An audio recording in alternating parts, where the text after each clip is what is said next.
नमस्कार मैम। नमस्ते जी, सर्वप्रथम आप ये बताइए कि अभी आप रांची से चल कर के हंटरगंज आई हैं और हंटरगंज आने का उद्देश्य क्या है? देखिए, मैं हंटरगंज आई हूँ। जी।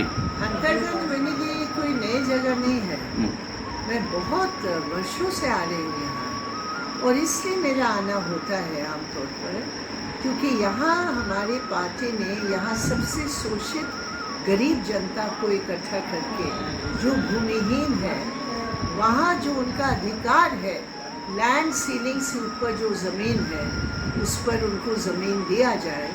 सरकार ने तो कुछ किया नहीं यहाँ। पड़ोसी प्रदेश ने एक समय किया था, बंगाल की लेफ्टिनेंट सरकार जी। लेकिन यहाँ उसका कोई असर नहीं पड़ा। तो हम लोगों ने संघर्ष करके हजारों की तादाद पे हमारे पार्टी कॉमरेडों के नेतृत्व में, एक साथी यहाँ बैठे हुए हैं रामदेव सिंह जी, इन सबके नेतृत्व में हमने हजारों की तादाद में भूमिहीनों को बसाया, यहाँ जमीन दिलवाया, जो उनका संवैधानिक और कानूनी अधिकार है। उस रूप में मैं हंटरगंज पे आती थी। वन पट्टा का एक बहुत बड़ा मुद्दा है, उस रूप में मैं आती थी संघर्ष के लिए। आज मैं आई हूँ एक अलग संघर्ष के लिए, जो चुनावी संघर्ष है। जी। चुनावी संघर्ष में हमारे यहाँ सीपीएम के कैंडिडेट खड़े हैं, भू भूया, उन भूया, उनकी समर्थन में एक अच्छी सभा थी आज, जो हम आए थे। मैम, अभी बहुत सारे लोग हैं, ठीक है। अभी आरजेडी से लोग हैं, लोजपा से हैं, कांग्रेस से हैं, बसपा से हैं, सपा से हैं, यानी विभिन्न पार्टियों से लोग यहाँ पे लोग हैं। ऐसे में आप अपनी पार्टी को कहाँ पर देख रही हैं? हमारा एकमात्र उद्देश्य है वन पट्टा का जो संघर्ष है। जितने भी ये पार्टी के लोग हैं और जितने जो जीते भी हुए हैं, कभी भी एक बार भी कभी नहीं, चैलेंज मैं करती हूँ, एक सवाल तक विधानसभा ने में नहीं रखा। वन पट्टा के लिए, भूमिहीनों की जमीन के लिए पट्टा दिया जाए।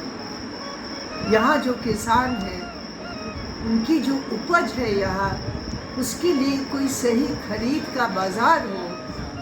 सरकारी दाम 2300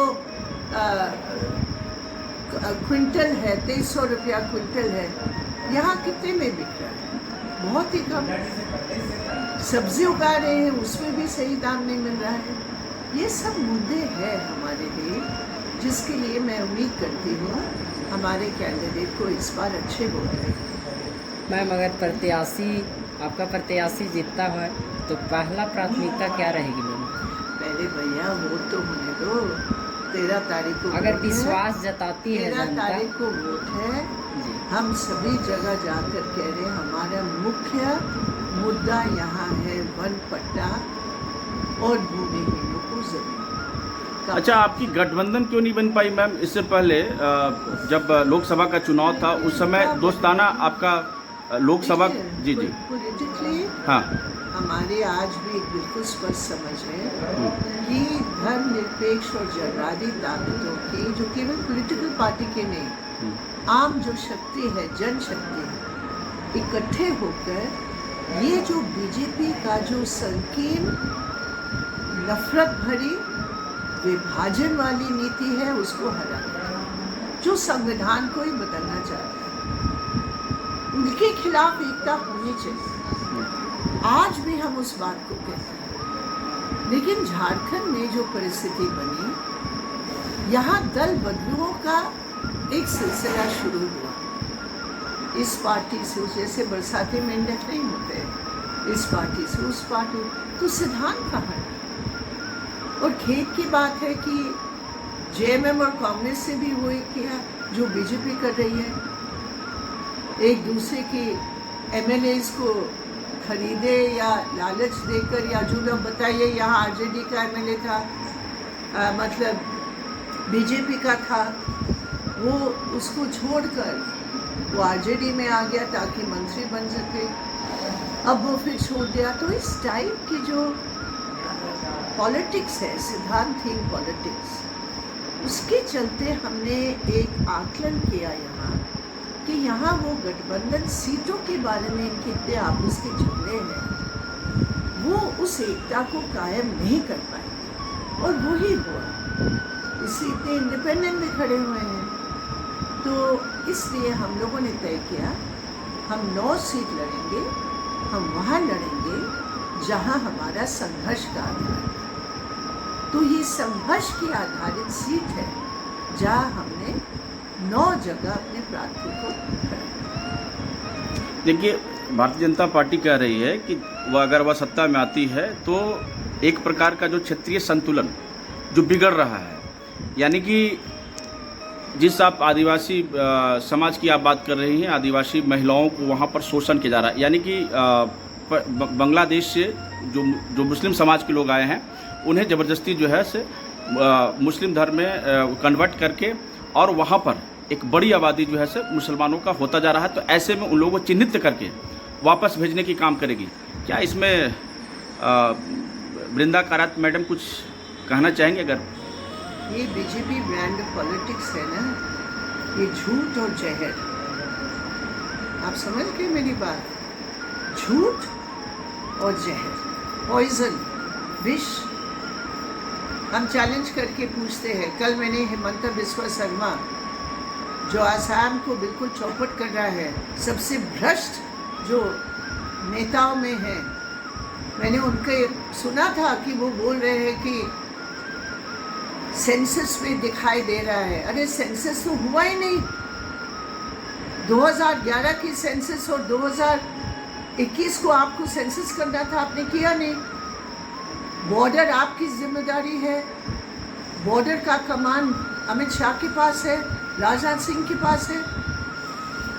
अगर ये बात सच है तो वो क्या कर रहे हैं? ये बात सच है नहीं। सच क्या है? झारखंड हाईकोर्ट में जो पिटीशन दर्ज है उस पे जब केंद्र सरकार से पूछा गया, आप बताइए, आप बार बार इमिग्रेंट्स की बात कर रहे हैं, घुसपैठी की बात कर रहे हैं, क्या संख्या आप बताइए। उन्होंने कहा हमें कोई संख्या का पता नहीं है, हमें सिर्फ संदेह है, संदेह आधारित नफरत। हालांकि इसलिए जी, असल दुश्मन कौन है आदिवासियों का? असल दुश्मन है वो शक्तियाँ, बड़ी कंपनियां जो आदिवासी की जमीन को जबरदस्ती बगैर 5वां शेड्यूल के और बगैर पैसा की कानून को लागू किए, बगैर उनकी सहमति की जमीन को हड़प रहे हैं, बेदखल कर रहे हैं और गांव की गांव आदिवासी की खाली होते जा रहे हैं। ये पूरा माइनिंग इलाके में। और कौन आ रहे माइनिंग इलाके में? क्या आदिवासी के बच्चे को कहीं नौकरी मिल रही है? नहीं, वो सब कॉन्ट्रैक्ट वर्कर बाहर से बुलाकर करवा रहे हैं। तो ये बीजेपी झूठ और जहर, ये उनकी दल है और ये सिर्फ झारखंड को बर्बाद करने की पॉलिटिक्स करना चाहते हैं। क्या आपको नहीं लगता मैम, जिस प्रकार से देश की आबादी बढ़ रही है वैसे में इंडस्ट्री का भी होना बहुत ज़रूरी है और सीपीआई इंडस्ट्रिस्ट को और इंडस्ट्री को विरोध करते आ रही है। तो ऐसे में एक बड़ी आबादी को जॉबलेस यानी कि जॉब ना होने का आप तो बिल्कुल, आपकी सूचना गलत है जी। बंगाल में हमने लैंड एक्विजिशन सही तरीके से करने का प्रयास करके वहाँ फैक्ट्रियाँ बनाने का प्रयास किया, वहाँ झूठे प्रचार करके फैक्ट्री को भी नहीं होने दिया और ज़मीन को भी बर्बाद किया। और आज वहाँ के तमाम बाशिंदा कह रहे हैं काश यहाँ सीपीएम की योजना लागू होती। लेकिन हाँ, एक बात हम ज़रूर कहते हैं, फैक्ट्री लगे लेकिन न्यूनतम वेतन देना अनिवार्य है। अब तमिलनाडु में आप विदेशी पूंजी के ऊपर लगा के आप बड़े बड़े सैमसंग फैक्ट्री बनाएंगे और वहाँ हमारे देश की यूनियन अधिकार जो है, कानूनी अधिकार, उसको आप समाप्त करेंगे, ये नहीं होने देंगे। फैक्ट्री बढ़िया है, इंडस्ट्री हम चाहते हैं, लेकिन कानून के तहत, मजदूरों को गुलाम बनाकर आप विकास करना चाहते हैं। ये मोदी का विकास है, ये उनके मित्रों का विकास है, मजदूर और किसान का विकास इसमें नहीं है। अच्छा, क्या कारण है कि एक समय पर सीपीआई यानी भारतीय कम्युनिस्ट पार्टी और कम्युनिस्ट मार्क्सवादी जी, ये कभी बूम पर हुआ करता था, इनकी चर्चा सर्वत्र हुआ करता था, और ऐसे में एक समय आया है जब कम्युनिस्ट पार्टी ऑफ इंडिया मार्क्सवादी जो है वो कुछ ही राज्यों तक सिमट कर रह गया, इवन अपने ही राज्य में काफ़ी स्ट्रगल कर रहा है सत्ता में आने के पीछे। बात तो सही है जी। कि चुनावी दृष्टि से अगर हम देखें, चुनाव की अगर हमारी परिस्थिति को देखें, निश्चित रूप पर इसमें हमारा बहुत सेटबैक हुआ। ये बिल्कुल सच है। जितने सीट हमारे एक समय होते थे, वो सीट हम लोग कहीं नज़दीक पे नहीं, ये बिल्कुल सच है। और उसके बहुत कारण हैं। एक कारण हमारी अपनी जो कमज़ोरियाँ हैं वो हो सकती है, लेकिन साथ साथ आज कोई गरीब चुनाव नहीं लड़ सकता। यहाँ आप देखिए, चतरा में ज़्यादा से ज़्यादा हम 2 लाख दे सकते हैं, 2 लाख रुपया जी। सिर्फ पूरा चुनाव के लिए। बेहद गरीब परिवार का हमारा ईमानदार कैंडिडेट है, और ये पार्टीज, चुनाव कमीशन, इलेक्शन कमीशन मुंह बंद करके करोड़ों, हजारों करोड़ों रुपया ये लोग खर्च कर रहे हैं, लेकिन इलेक्शन कमीशन एक भी बात नहीं करती। तो ये चुनाव एक, जैसे हमारे देश में असमानता बढ़ रहा है अमीर गरीब का, वैसे चुनाव में भी वही अमीर गरीब का असमानता बढ़ता दिखता है, और उसका सबसे बड़ा प्रभाव कम्युनिस्टों पर पड़ता है। लेकिन फिर भी हम कहेंगे हमारी अपनी कमजोरी भी है, और जिसको दूर करने के लिए मैम आपकी एक और क्वेश्चंस, ठीक है मैम। अभी जैसा कि आप जानते हैं कि हमारे देश में वक्फ बोर्ड है, करेक्ट? वक्फ बोर्ड के तर्ज पे ही आपने बागेश्वर धाम का नाम सुना होगा, बागेश्वर सरकार जिस, और अनिरुद्धाचार्य और तमाम जो युवा संत हैं आज के टाइम में, उन लोगों ने कहा है कि भाई मुझे सनातन बोर्ड की आवश्यकता है, मुझे भी सनातन बोर्ड चाहिए। ऐसे में वृंदा करात मैम क्या कहेंगी, उनको क्या संदेश देना चाहिए? क्या वक्फ बोर्ड के तर्ज पे ही सनातन बोर्ड का निर्माण होना चाहिए या नहीं होना चाहिए? बिल्कुल नहीं होना चाहिए जी। ये कौन सी ये लोग हर चीज़ को सांप्रदायिक रंग देना चाहते हैं। भाई इसकी इतिहास होती है। भाई वक्फ बोर्ड में मतलब ईमानदार लोग हैं या भ्रष्ट लोग हैं या कैसे लोग होना चाहिए प्रॉपर्टी बनाने के लिए, ये गलत बात है। लेकिन उनका एक परंपरा है कि बहुत सारे लोग जिनके पास ज़मीन और प्रॉपर्टी है, वो मृत्यु के समय वक़्फ़ को यानी कम्युनिटी के लिए वो दान देते हैं। उसका रजिस्ट्री होता है।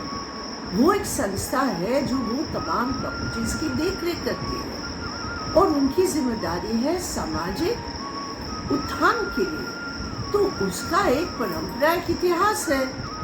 अब यहाँ कौन सी क्या प्रॉपर्टी, यहाँ तो तिरुपति टेम्पल में जाकर करोड़ों करोड़ों हजारों करोड़ों रुपया का सोना इकट्ठा करके, हमारी बहन हंस रही है क्योंकि जान नहीं कितनी सच में बोल रही हूँ, वो वहाँ सोना दे देंगे मंदिर को, लेकिन गरीब को नहीं देगा, वहाँ खाने के लिए कोई प्रबंध नहीं करेंगे। इस रूप में मैं सिख धर्म का और उनका परंपरा को सलाम करती हूँ। हर जगह, दुनिया की हर जगह में जहाँ गुरुद्वारे हैं वहाँ लंगर है, और उस लंगर में कोई जाति आधारित नहीं है। जो यहाँ धर्म के नाम पर हमारे मिड डे मील स्कीम में दलित औरत को हमारे बच्चों की खाना नहीं बनाने देते हैं, वो कहती है दलित है, उसकी खाना हमारा बच्चा कैसे खाएगा, वो नहीं है।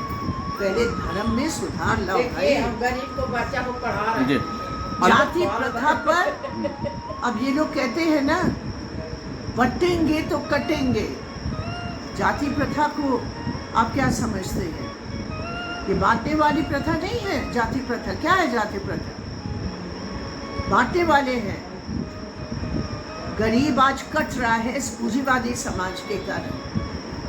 तो ये बीजेपी सबसे हानिकारक, सबसे विभाजन करने वाली, ब्रिटिश जुल्म को सिर्फ सहने वाली, उसके साथ समझौता करने वाली ये पार्टी है।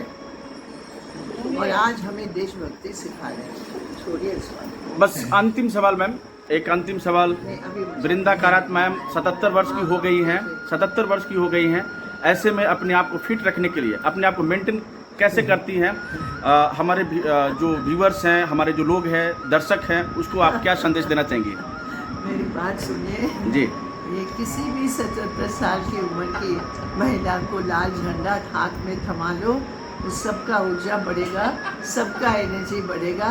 जिस घर में आप बैठे हैं वो हमारी बहन कितनी बीमार चल रही है, कितनी प्रॉब्लम्स है शरीर की, लेकिन लाल झंडा उनके हाथ में है, इसलिए जो भी उनको काम दे वो पूरा करके देती है। लाल झंडा हमारे अमृत है।